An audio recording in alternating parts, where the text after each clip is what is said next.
Happy 15th birthday. No doubt the Constitution of Kenya, promulgated 15 years ago today, is transformative and globally admired, and which places you, the citizen, at the center. But the vast array of institutions born out of Katiba 2010 are holding up under enormous pressure, with open antagonism from a political class that hardly adheres to the principles of good governance and constitutionalism. On the bench tonight, we discuss the open assault to delay its implementation or perhaps kill it altogether. Professor Kivutha Kibwana, pioneer governor Makueni County, as well as a professor of law at Daystar University, will be on the bench. In his company will be Charles Nyachai, former chair, the Commission for the Implementation of the Constitution, and Dr. Ekuru Okot, the party leader, Third Way Alliance Party, and the ex-CEO of the Committee of Experts that midwifed Katiba 2010. Also, the broadcast will have an interview with Mudhomi Njoki, the governor, Tharaka Nithi County, and the chair of the Council of Governors Health Committee on the standoff over the absorption of universal health care workers. I am Ayub Abdikadir, and here are the top stories tonight.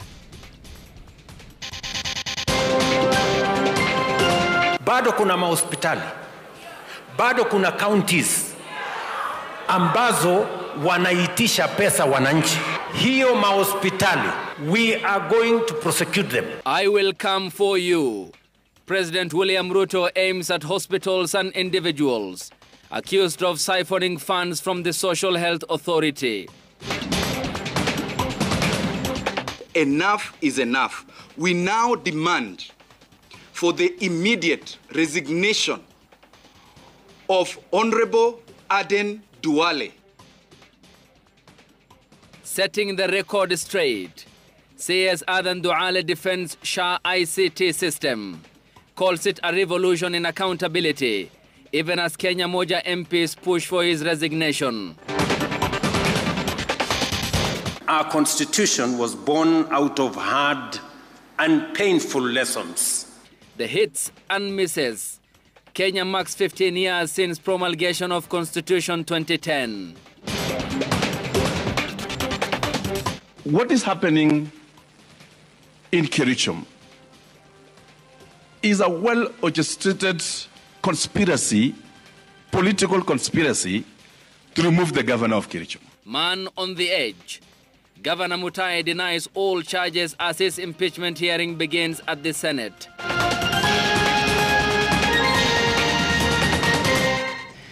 Njoki Shege is our sign language interpreter. President William Ruto has issued a stern warning to hospitals and individuals defrauding the Social Health Authority. Addressing a delegation of over 6,000 from the county of Kiambu at State House in Nairobi, the head of state said offenders will be prosecuted and forced to refund all the illegally acquired funds. Emily Chabet now reports. Amid growing criticism of alleged fraud and ghost health facilities siphoning public funds through the Social Health Authority, President William Ruto has vowed a decisive crackdown on all fraudsters operating in the health sector. Ile wizi iliangusha NHIF mpaka kukuwa na madeni ya bilioni 30. Haiwezi kufanyika ndani ya SHA. We will make sure. President Ruto insists no hospital or individual will escape punishment for stealing funds meant for the sick. We are not going to stop at closing the facilities. We are also going to make sure that they refund the money if ever they have been paid. And thirdly, we are going to prosecute them because it is criminal to steal money meant for patients. It is criminal to steal public resources using whatever means. According to President William Ruto, nearly 1,000 health facilities have been shut down following investigations into suspicious fraudulent activities. Speaking at State House Nairobi during a meeting with grassroots leaders from Kiambu County, the president also issued a stern warning to facilities still charging patients for outpatient services, emphasizing that government has already allocated 21 billion Kenya shillings to cover those costs. Bado kuna mahospitali, bado kuna counties ambazo wanaitisha pesa wananchi. Hiyo mahospitali, nyinyi mnanielewa? We are going to prosecute them because it is against the law to charge citizens for a service the government of Kenya has paid for. The president says digitization of the Social Health Authority has been key in detecting and preventing fraudulent claims, noting that the scheme has so far registered 25.7 million Kenyans, a sharp rise from the 7 million previously covered under the now defunct NHIF. Despite ongoing public uproar online over alleged SHA fraud and questionable payments to non-existent health facilities, the president insisted that the system must function and deliver on its mandate. Emily Chebet, Citizen TV. Health CS Adan Duale says some members of the National Assembly own health facilities that have been flagged in the recent SHA payment claims saga. Responding to lawmakers calling for his censure, Duale accused them of blackmail and attempts to delay the fight against corruption in the health sector. The lawmakers under Kenya Moja, speaking in Parliament earlier on Wednesday, demanded that the CS takes responsibility for the payments made to non-existent hospitals. And as Stephen Leto details in the following report, the MPs have accused Duale, SHA leadership and influential figures from State House of being behind the alleged fraud at the authority. Legislators under the new outfit, Kenya Moja, led by Nairobi Senator Edwin Sifuna, issued a 48-hour ultimatum to Health Cabinet Secretary Adan Duale to resign or face a censure motion. The lawmakers cited alleged fraud involving billions of shillings at the Social Health Authority SHA as the main reason for their push to oust him. We now demand for the immediate resignation of Honorable Adan Duale, the CS for health, for number 1, conflict of interest, number 2, complacency. But Health Cabinet Secretary Adan Duale fired back, accusing some lawmakers of owning health facilities flagged for fraud. In a statement from Afia House, Duale said, quote, "To weed out deep-rooted fraud within our health insurances, we urge all Kenyans to allow us to clean up, prosecute and surcharge those found culpable without interference from anybody or any office, including my former colleagues, some of whom own facilities that have been flagged through our system." End quote. We have uncovered evidence of deep-rooted conflicts of interest. The government has now resorted to arbitrarily reject claims, punishing facilities that raise concerns about SHA. The lawmakers under the new outfit, Kenya Moja, accused Duale of conflict of interest, provoking the health CS to challenge them to produce a CR12 showing his ownership or directorship in any facility. Duale said he is ready to appear before any parliamentary committee or oversight body to account for every asset he owns. The Sifuna-led team questioned the cost of the new digital system, which the health ministry said had been debated and approved by the National Assembly. According to the Health Cabinet Secretary Adan Duale, allegations about the cost of the integrated healthcare information technology system are based on misunderstandings and deliberate misrepresentations of facts. The Health Ministry further noted that the defunct NHIF was collapsed by a failed system that SHA now seeks to address. Duale described the concerns raised by MPs, including questions about SHA boss Dr. Abdi Mohammed, as a witch hunt reeking of ethnic profiling. Stephen Leto, Citizen TV.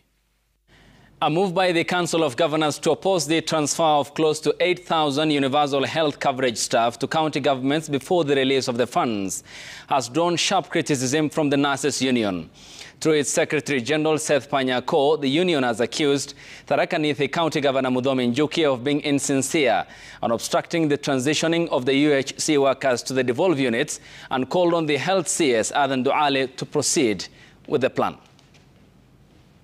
Council of Governors walihusishwa pamoja na Ministry of Health, walifanya kazi pamoja, wakaweza kuwafanyia verification. Muthomi Njuki tunasema hii si mambo ya kisiasa. Usiingize siasa kwa haki zetu kama wauguzi. Sisi wauguzi tunapinga tena kwa ukali, tukisema haitafika pahali sasa ikue ulikuwa unahusishwa na ulikuwa unajua kila kitu na kwa utaratibu vile mambo yanaenda. Imefika pahali sasa wewe umechukua jukumu ya kuweka fedha mbele badala ya kuangalia kazi ambayo itafanyika Kenya. The Constitution of Kenya 2010 states that resources follow the function.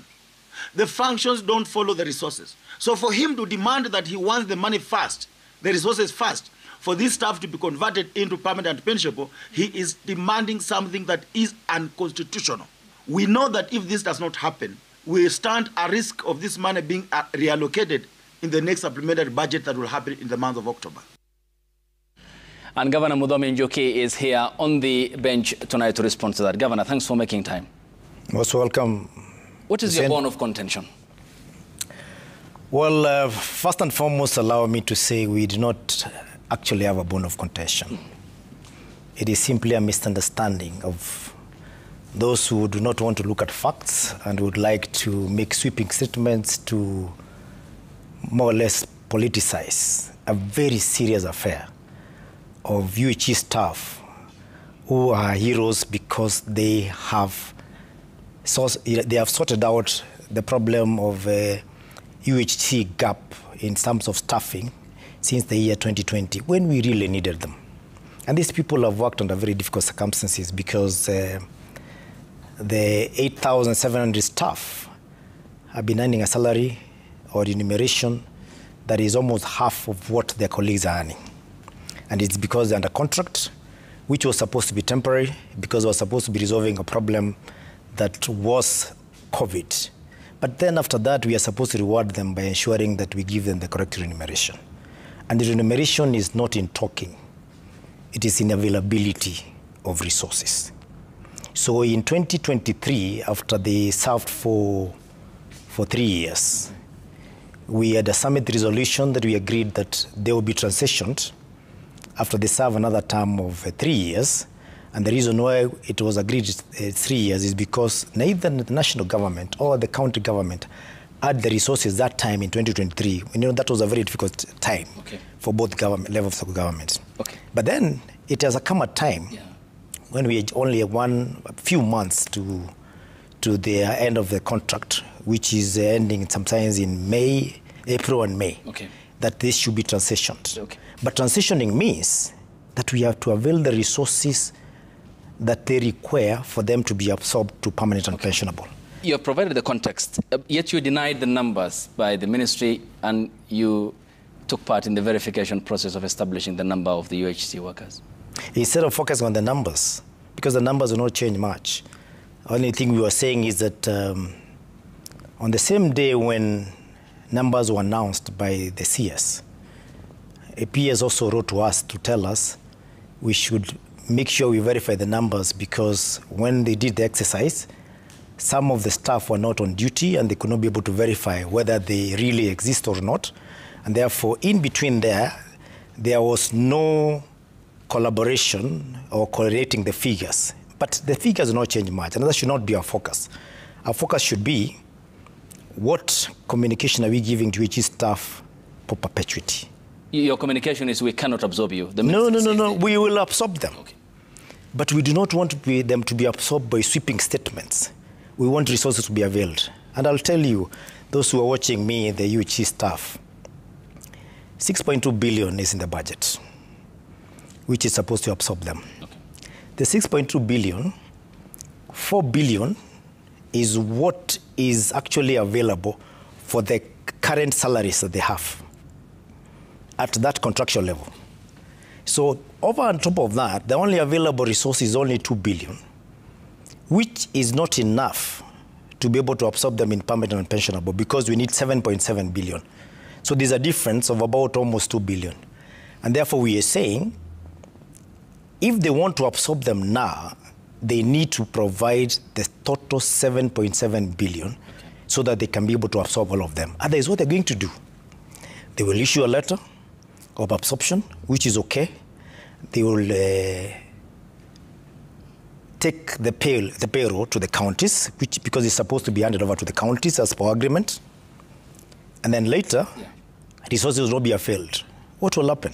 So we'll have transferred strikes from MOH headquarters to all the 47 county headquarters. We are more or less speaking the same language, but we are saying, instead of giving them a promise, because this is not a family, it's a government, we need to provide the resources so that these staff, we are sure they are going to get the resources to be able to pay them these salaries in perpetuity.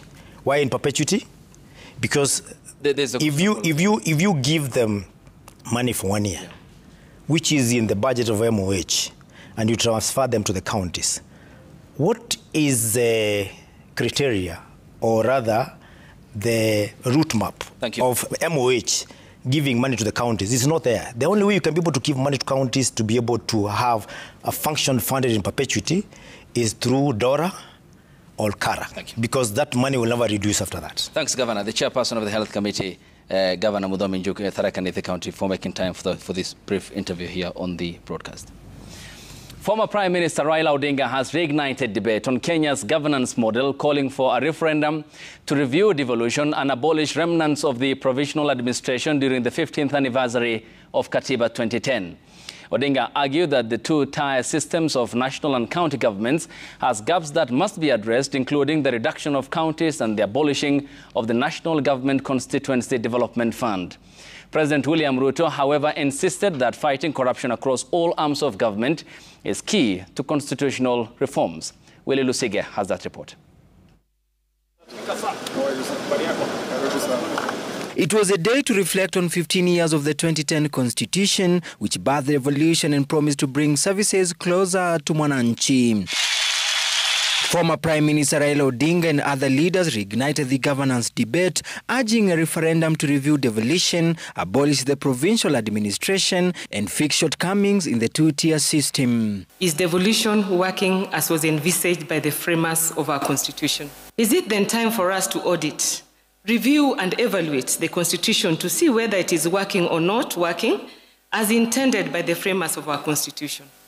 I believe the time has come for the country to relook the whole issue of devolution.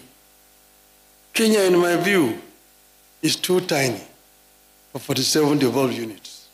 I won't advocate for abolition of any county, but I believe we are ripe for a three-tier system that has county, regional, and national governments. At the Katiba at 15 celebrations at KICC, Raila Odinga clarified that he supports counties but opposes a three-tier system, including counties, regions, and the national government, and also called for the scrapping of the NGCDF. Need a review of all the laws that create national institutions and funds for functions better performed by county governments. It is not right for the national government to jump the county government and create another unit below the county government where you call it NG. It is not necessary. Work through the county government, but let us take it to the people. Let us take it to a referendum and test if the people will accept it. Let us check if the people will accept that members of parliament can be oversighting and also implementing at the same time. President Ruto stressed his commitment to full implementation of the Constitution, but warned that corruption persists across all arms of government, urging that reforms must start in Parliament. I, William Ruto, President of Kenya, fully support the rigorous and expeditious prosecution of any corruption case backed by evidence. But as Parliament performs oversight and demands accountability from others, it must also remain accountable to the people of Kenya. Willie Lusige, Citizen TV, Nairobi. And as Kenya marks 15 years since the promulgation of the 2010 Constitution, civil society organizations have raised concerns over what they describe as persistent failures in its implementation altogether. According to the organizations, key provisions, particularly those relating to the Bill of Rights and Governance, remain largely unmet, with some sections having been significantly undermined by the political elite. The organizations argue that there is little cause for celebration, insisting that true constitutionalism remains elusive. Here is Citizen TV's Ben Kirui. They congregated to take stock and reflect on the journey since Kenya adopted its new constitution 15 years ago. The civil society organizations, while acknowledging the significance of the milestone, they voiced the deep concerns over the slow and incomplete implementation of key constitutional provisions. It's only 13% of Kenyans who are satisfied with the state of nation, the way that the country is running, and over 87% are dissatisfied. And the country is basically run within the constitutional governance framework.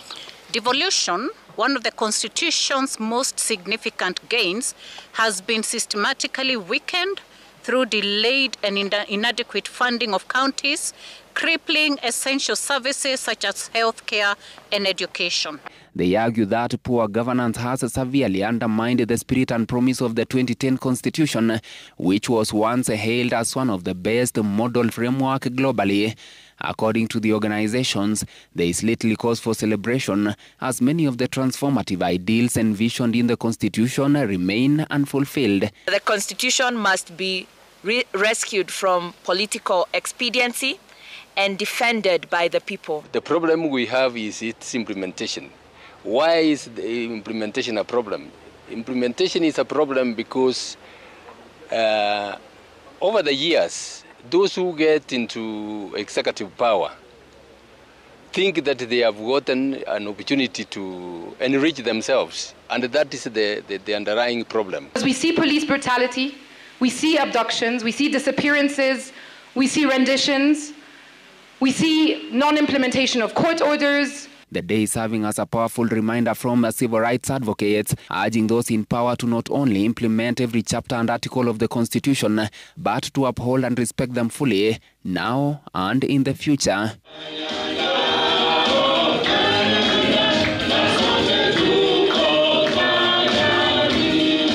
15 years on, the once celebrated Constitution remains largely unfulfilled. Civil rights organizations argue that the Bill of Rights enshrined in Chapter 4 has been undermined and, in some instances, mutilated. Ben Kiroi, Citizen TV, Nairobi. Public participation remains one of the most under-acknowledged aspects of the 2010 Constitution.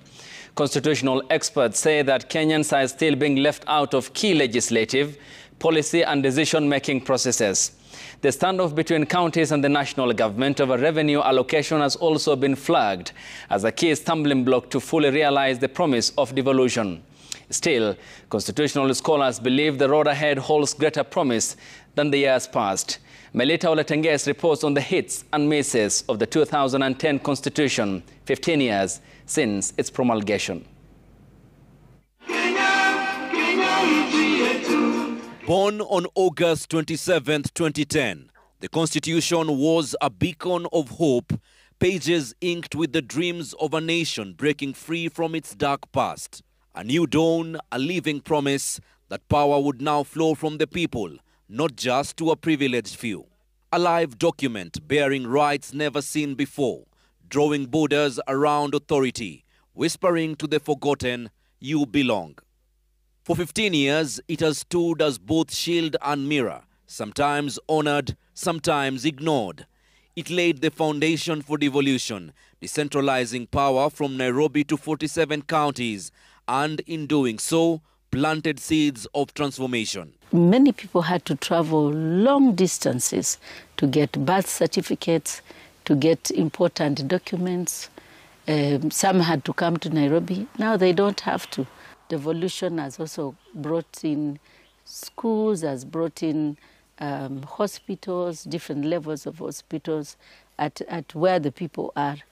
Lots of women used to die giving birth because of the distances. The Constitution birthed independent institutions to guard the rule of law, a restructured judiciary, the Supreme Court, watchdog bodies like the EACC and IPOA, and a reformed IEBC. This problem of centralization of power, what was called an imperial presidency, and as a result, the framers of the Constitution, of course, and the primary framers are Kenyans. They decided that there were also going to be those constitutional commissions which would try again to hold particularly the executive to account. All these attempts to actually overhaul or change the constitution for expediency or for political gain have failed thanks to the judiciary.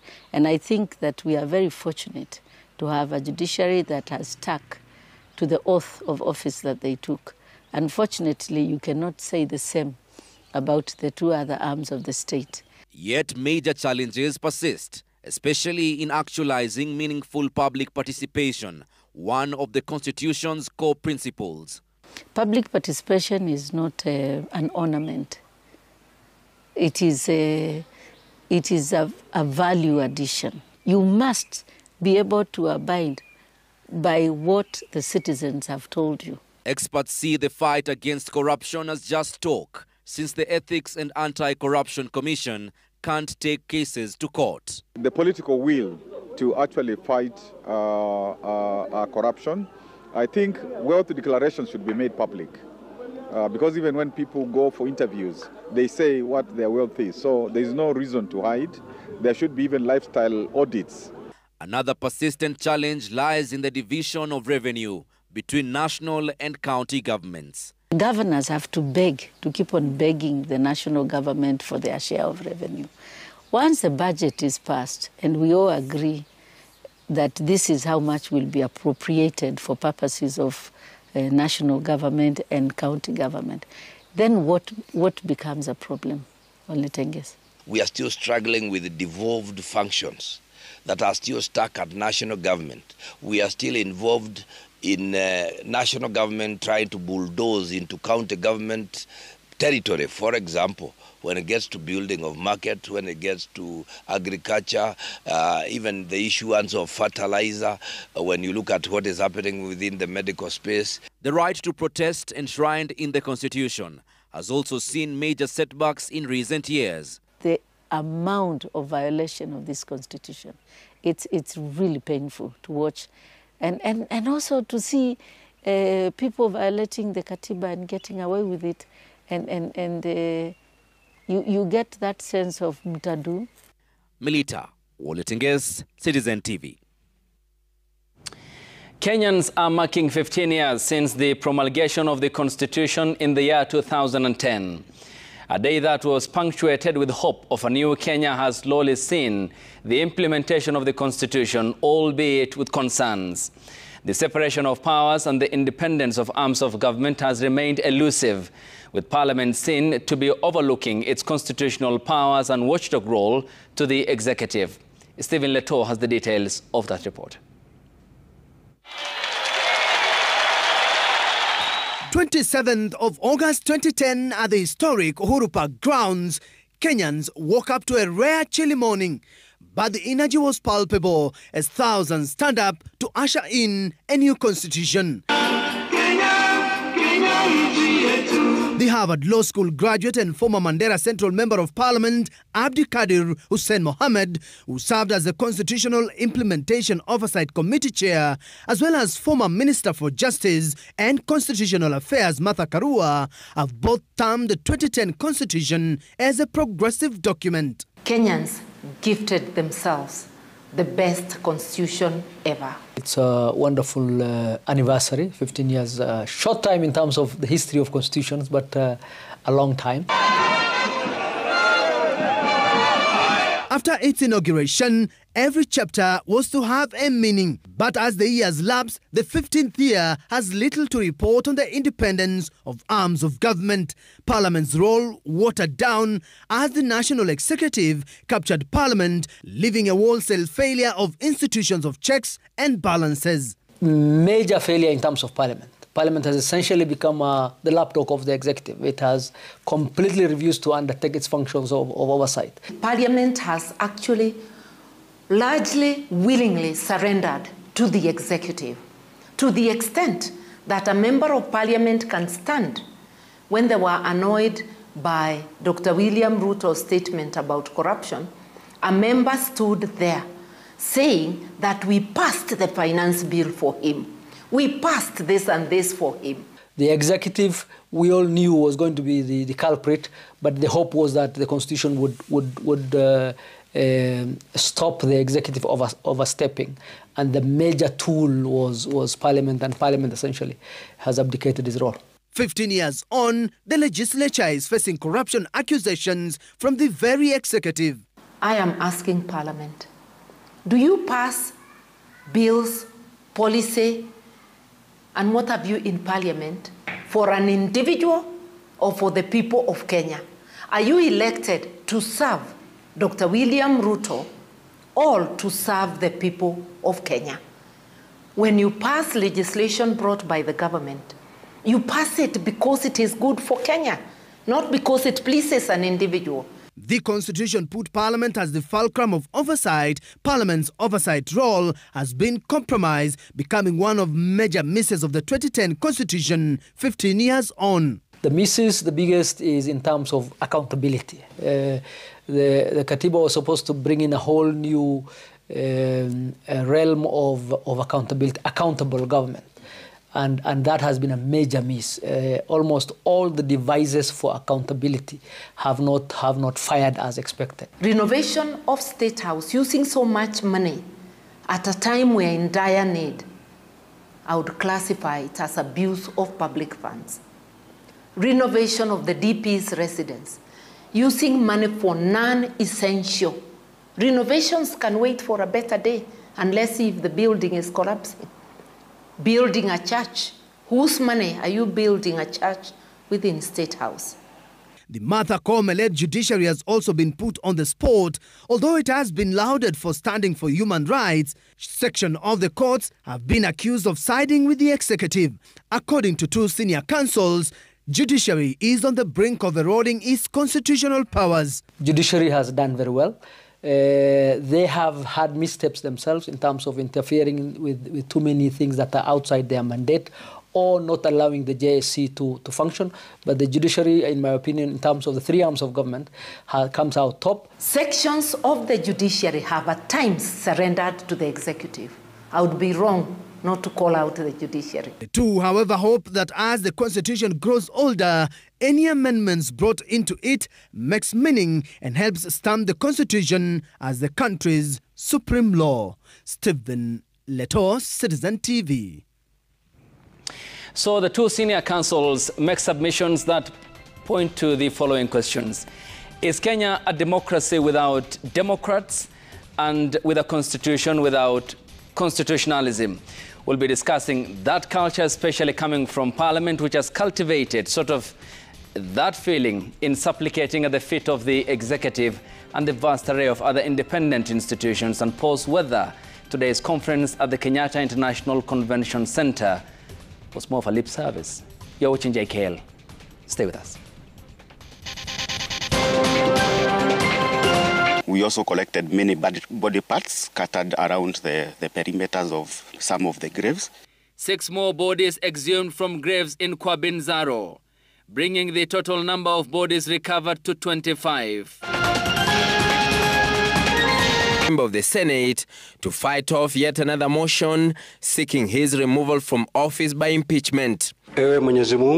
And just like it was in October last year, the governor is facing charges of gross violation of the Constitution, abuse of office, and gross misconduct. Among them, misappropriation and misallocation of county finances, fictitious payment of works, goods and services, misappropriation of county funds, and the Equalizer Kazi Mtaani initiative. The governor is also accused of high-handedness, including an instance where he led a team of officers to illegally bring down a fence in an operation to fish out alleged land grabbers. The person whose gumboots you last saw on the screen is the governor before you. That is somebody's private property.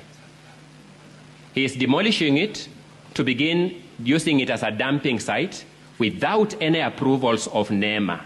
The MCAs presented a list of witnesses, urging the Senate to hear them and kick out the governor.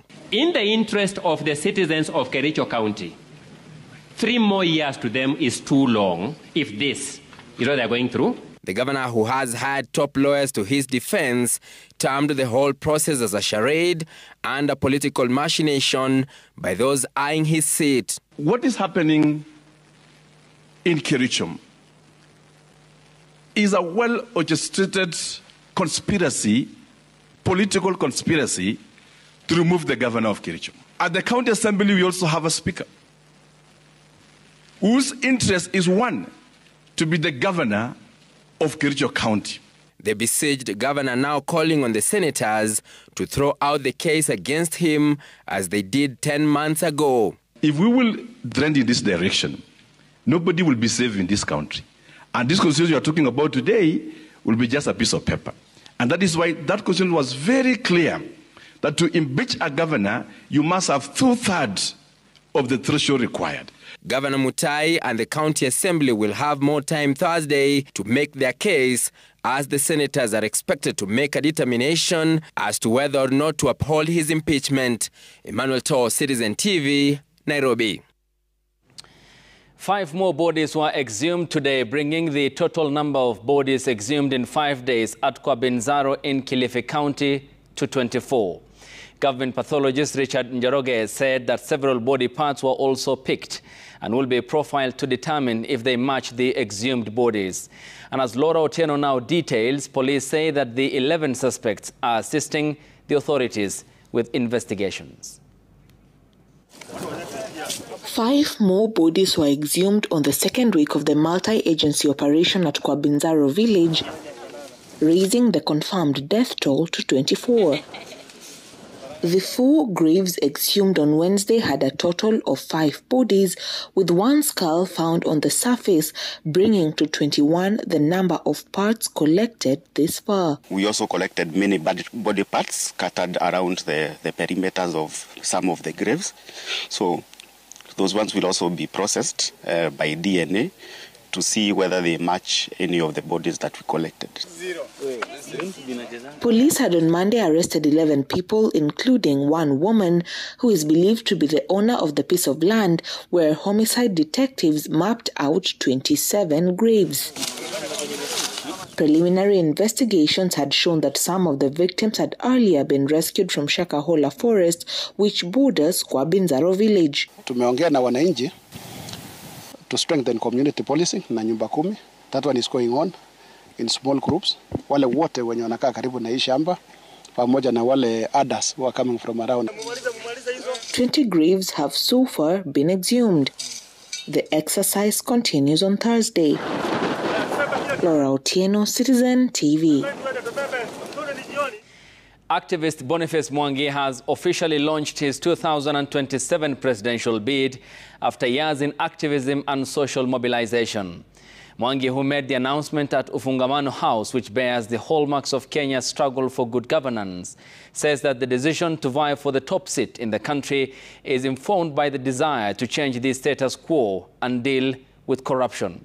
Here is Gatete Njoroge. As the rest of the country gathered for Katiba celebrations, marking 15 years of Kenya's transformative journey, at Ufungamano House, those who have kept the spirit, fighting for good governance and calling for full adherence to the Constitution, met to witness one of their own throwing his hat into the presidential race.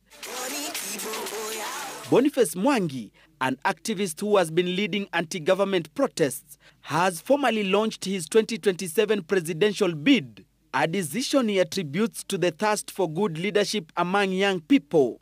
We sat down after July protests and we said, we're losing too many kids and we've gone to too many funerals. And we realized there's one thing they can't do. They can't out-organize us. So we stopped agonizing and now we are organizing to bring about a ballot revolution.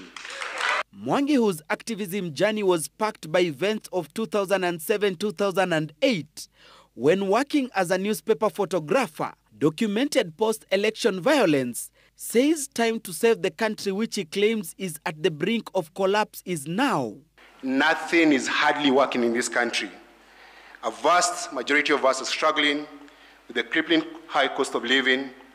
Taxes are choking us to death, driving families deeper into poverty, and forcing businesses to close shop. While calling out leaders for violating the Constitution, the activist says his administration will aim to recover all wealth acquired illegally and make good use of the resources by offering free education, free healthcare and free water for all Kenyans. In 2027, I will get the first chance to register as a voter and exercise my right to vote. My generation has shown they're ready to give our strength, our commitments, and even our lives to achieve the dream of a prosperous Kenya. It is my hope, expectation, and dream that we are witnessing the birth or rebirth of a leadership of vision, of principle, people-centeredness. Remember Wanjiku, whom we don't talk much about today.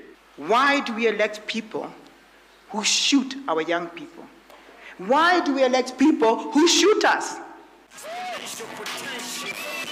Gatete Njoroge, Citizen TV, Nairobi. Central Bank approves proposed risk-based pricing model, anchored on interbank overnight rates, giving banks 6 months to comply.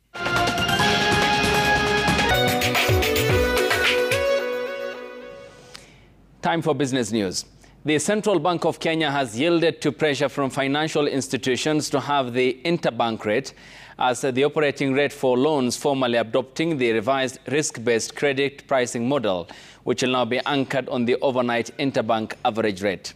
It will now be renamed the Kenya Shilling Overnight Interbank Average to align it to the international best practice, dropping the use of bi-monthly central bank rate. As Jimmy Mbogo now tells us in the following report, the move has been welcomed by the bank's umbrella body, noting that it will be key in ensuring faster translation of monetary decisions and enhanced transparency in the credit market. The protracted tussle between the Central Bank of Kenya and the banking sector on risk-based pricing has come to an end, with the regulator yielding to the demands of the lenders to move the base lending rate from being pegged on the central bank rate, but rather on the overnight interbank average rate as proposed by the banks. According to the CBK, going forward, banks will be required to compute the total cost of credit by incorporating the Kenya Shilling Overnight Interbank Average (KESONIA) plus Premium K, which is the creditworthiness or risk of the customer, and the fees and charges charged by the banks. Customers are always asking banks as to, my interest rate is at 17. How does it come to 17? So this is also going to be very clear. So number one is, when these are common reference rate, the KESONIA, it will be known to everybody, because on a daily basis you can be able to check the central bank website to be able to see where KESONIA is. So, and it will be across all banks. To ensure that no customer will be left behind in the credit market, the central bank has further approved a credit information sharing mechanism that will see banks consolidate customer credit information in one portal for the credit agencies to assign a score, reducing conflicting credit information and rating disparities. So we are happy to report that 2 weeks ago, Central Bank was able to approve a product that we've been championing through CIS Kenya on the fact that when banks send data to the credit bureaus, it ought to be a one portal. Then now these 3 bureaus can be able to pick that information from that one portal. So that approval has been given. We will not now have different bureaus getting different information from banks. The bank has further argued that the revised risk-based credit pricing model is not meant to raise borrowing costs arbitrarily, allaying fears that those with lower credit risk might face discrimination, noting that all banks will now post their rates on the central bank website, allowing customers to decide what suits them. Where you may find your risk profile may be at a higher level that one bank is saying no. But you should not stop there. What you should need to do is be able to look for information on banks that are interested in the area that you're playing in or in the segment that you occupy, and you'll actually be able to be accommodated. Although the CBK has noted that the revised models will take effect from September 1st, 2025 for all new variable rate loans, the bankers argue that this is not enough time to have their models approved by their respective boards, a process that they say could take at least 3 months. They have written to the CBK for further clarification. And as banks prepare for the implementation of the new risk-based pricing model in the next 6 months, borrowers have been urged to work on their credit score to ensure they are eligible for lower rates beginning next year. Jimmy Mbogo, Citizen TV, Nairobi.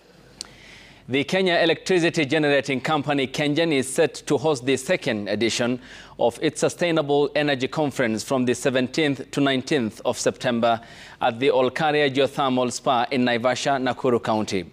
The forum, held with the support of the Ministry of Energy and Petroleum, will bring together about 500 participants, among them governments, industry leaders, financiers, investors and development partners. Deliberations will seek to accelerate the country's transition to clean power, boost investment opportunities in the sector and strengthen both regional and global collaboration. We are looking at sustainability. Is our main theme in the area of energy. And you know, KENGEN, we are renowned because of what we do, contribute electricity energy to this country. And the form of electricity that we are generating is really renewable energy, 90%. And you know, our country has pronounced itself that by the year 2030, we should be 100%. And KENGEN is really pushing to ensure that by the year 2030, we have gotten rid of the fossil fuel form of generation of electricity. Potato farmers in the country are being called upon to embrace modern technologies to boost yields and commercialize their production. One such innovation is the use of rooted apical cuttings, or ARAC technology, which promises to provide farmers with clean, fast multiplying and disease-resistant seed. Our reporter Dennis Otieno tells us more on this week's technology on this week's Smart Farm.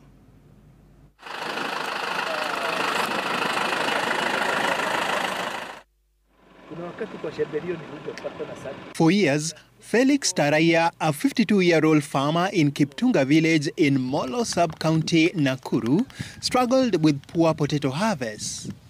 He often recycled seed from his own farm or bought from neighbors, only to regret later. Tumeona umuhimu wa cuttings kwa sababu sisi tu kama mbeleni nyuma huko tumetumia ile ya kutafuta kwa jirani viazi iko ready, unapewa na jirani, kumbe anakupatia ugonjwa, unakuja kuweka ugonjwa kwa shamba. But today things are different. Taraya has embraced rooted apical cuttings, RAC, a new seed multiplication technology championed by the National Potato Council of Kenya, KALRO and other partners. Lakini leo tumeona kutumia cuttings ni njia muhimu sana na njia rahisi na unapata mazao mengi. RAC technology involves taking plant cuttings from healthy potato plantlets grown in controlled environments such as greenhouses. The cuttings are rooted and transplanted into fields, multiplying rapidly and guaranteeing clean, disease-free planting material. Each cutting can produce between 7 and 15 tubers, which can then be multiplied further. Farmers say this has not only improved their harvests, but also made seed more affordable and accessible. Ile viazi tumeang'oa pale tumeona iko na viazi kuanzia 25. Na haina ugonjwa. Na hiyo ndio umuhimu aswa kwangu. Inatoa mazao mingi na tena gharama yake ya kukuza iko chini. Pia mbegu pia katika kuuza ishakuwa tayari, bei yake uwanga iko juu. Kama saa hizi mbegu ya shangi iko kati ya 1,700 hadi 2,000, lakini hii unica saa hii bei yake ni kuanzia 28 mpaka 32. According to the National Potato Council of Kenya, only 1% of Kenyan farmers use certified seed. The rest rely on recycled seed, which has limited national production to about 7 tons per hectare, far below the potential of 40 tons. Aina mingi ya viazi imerimisiwa na KEPHIS, lakini adoption kwa ukulima bado iko chini. So siku ya leo pia tumeweza kuleta aina kadhaa ya varieties. Tuko na Unica, tuko na Wanjiku, na sasa Shangi yenye wakulima wameizoea. Potatoes are Kenya's second most important food crop after maize, grown by more than 800,000 farmers and supporting 3.8 million people across the value chain. The crop is worth over 50 billion shillings annually. But climate change, erratic rainfall, and pests like late blight and potato cyst nematodes have slowed progress. Stakeholders believe that climate-smart innovations such as RSC could be the game changer. Technology ya scroll cuttings, kuna himiza wakulima wakitengenezea mbegu, anaweza rudisha but kuna utaratibu ya kuweza kurudisha mbegu kwa shamba. Unaweza tumia teknolojia inaitwa positive selection, unakakua mbegu yako kutoka kwa shamba na uweze kulima kurudisha kwa shamba. Ili kwenye unarudisha kwa shamba ni mbegu yenye iko na quality mzuri.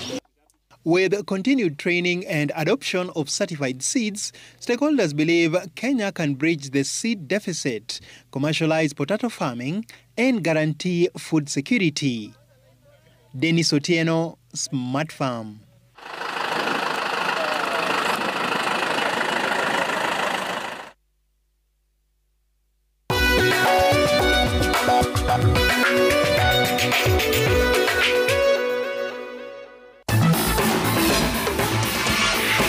Sports News, brought to you by... Back your favorite team as they battle for glory in the Total Energies CAF African Nations Championship 2024, right here on home soil.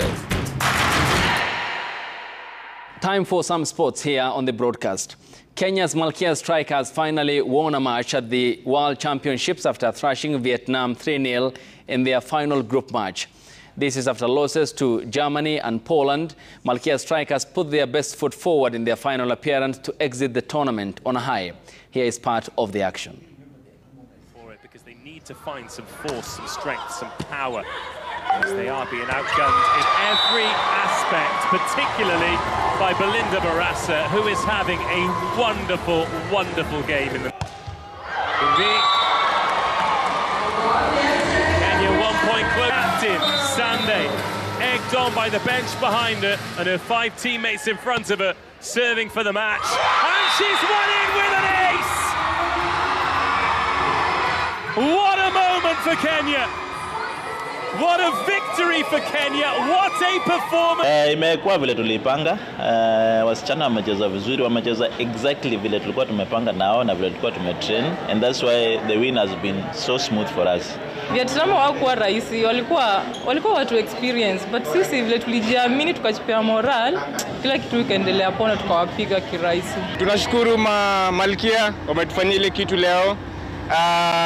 Na tunaomba maybe next time wataendelea ku raise our flag high. Nimefurahi sana, hii game tumeingoja sana, tulibook hizi tickets 3 months ago and tulikuwa tunawangoja sana. Malkia hamjatuangusha.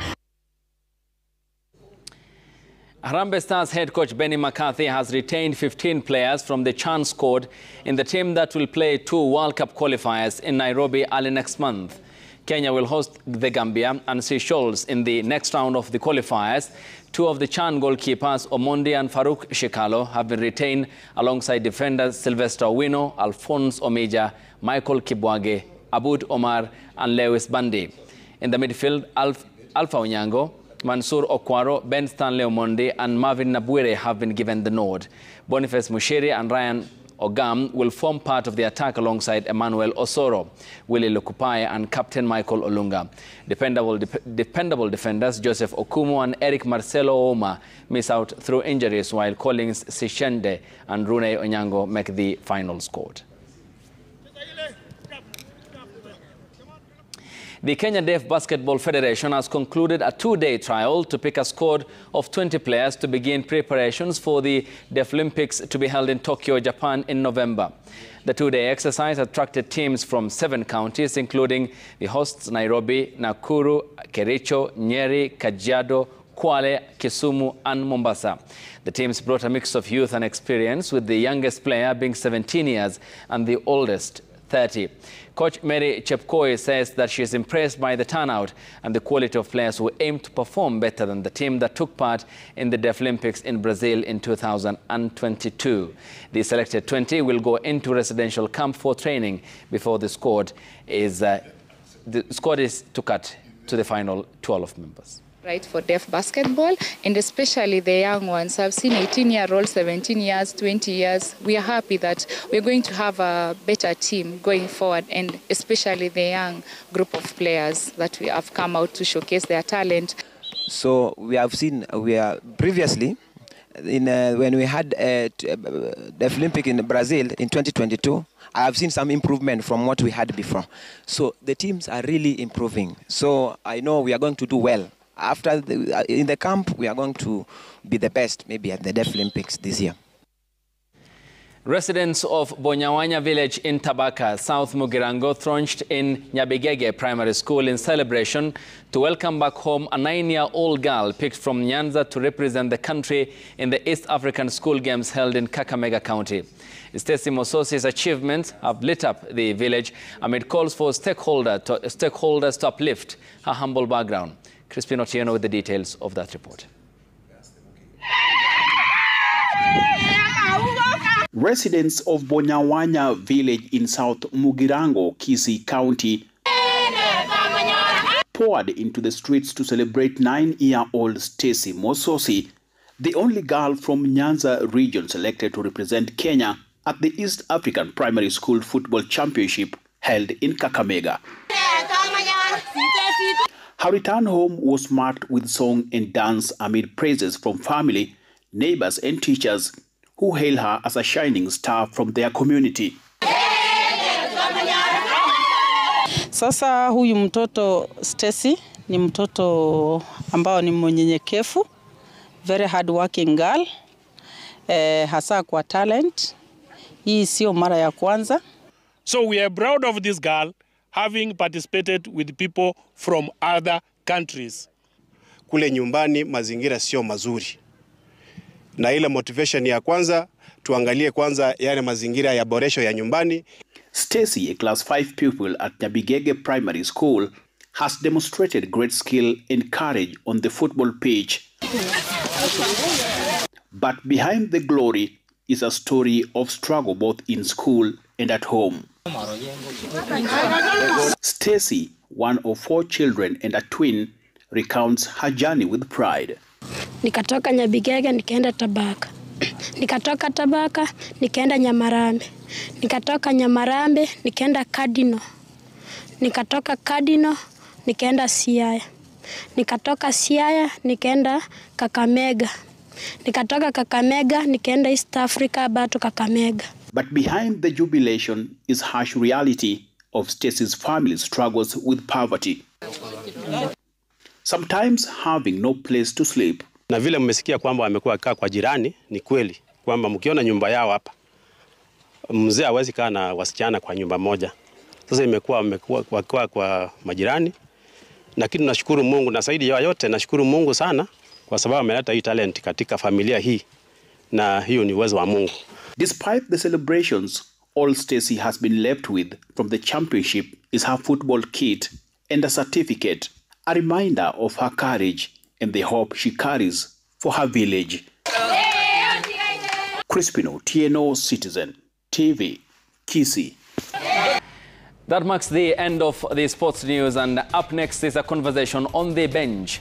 Today is 15 years since the promulgation of Katiba 2010. Vast array of independent institutions that were born out of it, and parties that had midwifed its process and were crucial in the process that led to its birth as well, will be on the bench. Charles Nyachae, Dr. Ekuro Kot and Professor Kivutha Kibwana will be talking about the hits and the misses, as well as the culture of the lacking constitutionalism in the country. All that is on the bench after the break. Stay tuned. On JKL tonight, we reflect on the 15-year journey of Katiba. What are the gains and what are the losses?